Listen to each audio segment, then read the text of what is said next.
I'm Tailspin96, welcome back to the channel, and welcome back to the iOS 6 Simulator Devlog series.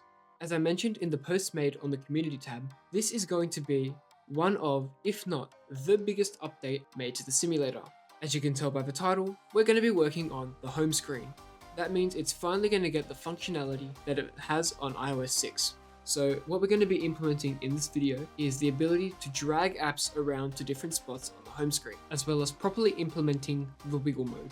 The base of Spotlight Search will also be added to the simulator, as well as Assistive Touch to replace all the keyboard hotkeys, so when you make your own apps or system apps are developed, there's not going to be any interference. Without further ado, let's begin. So the first thing we're doing is implementing Assistive Touch.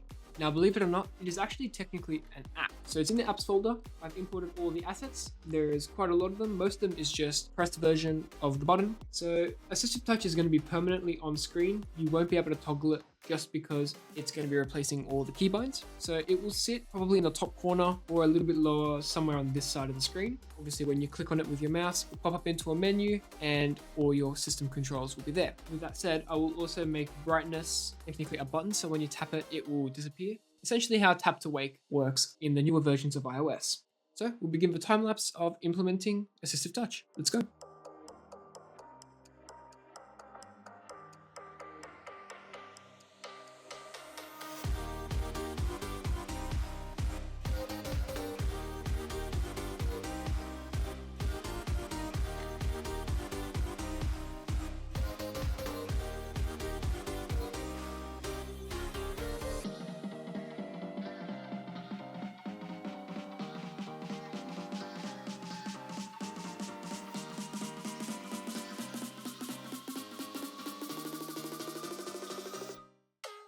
Delicious.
That's it for Assistive Touch.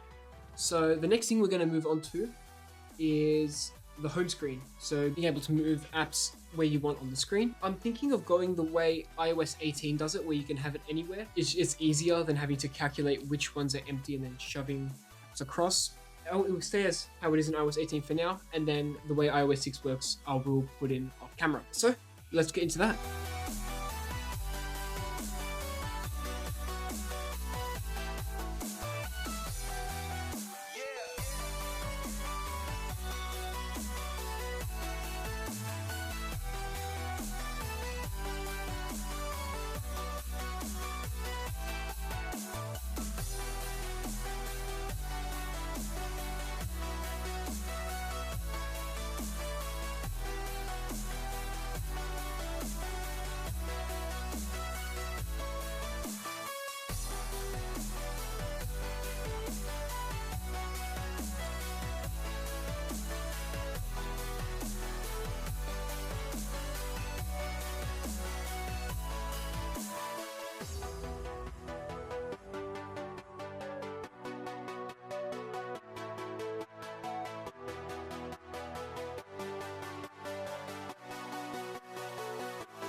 Okay, so all the changes have been made. Let's start the simulator and I will go through them. All right, so first thing I did, running in order of start from lock screen, clicking on the black screen will wake up the display.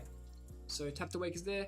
At the moment, the backspace button still does toggle the screen. That will be removed to being replaced by this button here, which already does work. So it's just a matter of removing the hotkey. Opening up the simulator.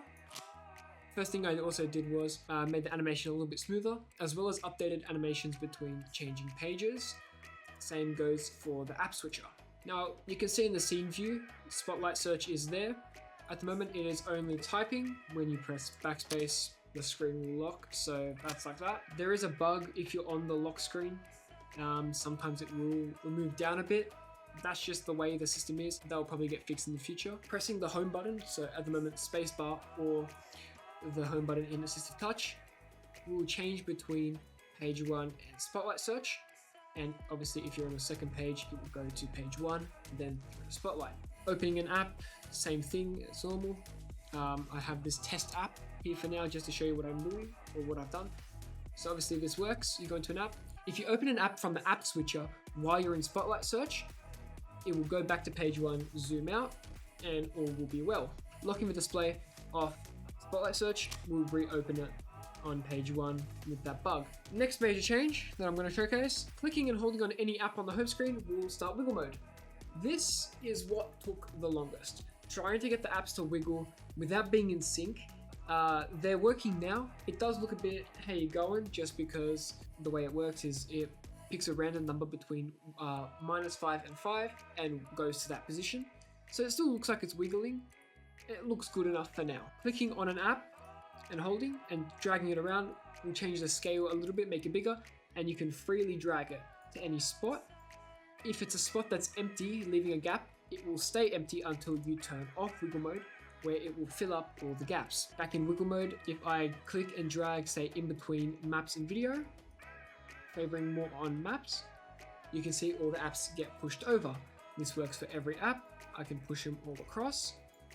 And if you are grabbing an app, because you're grabbing it, you can't drag to the next page.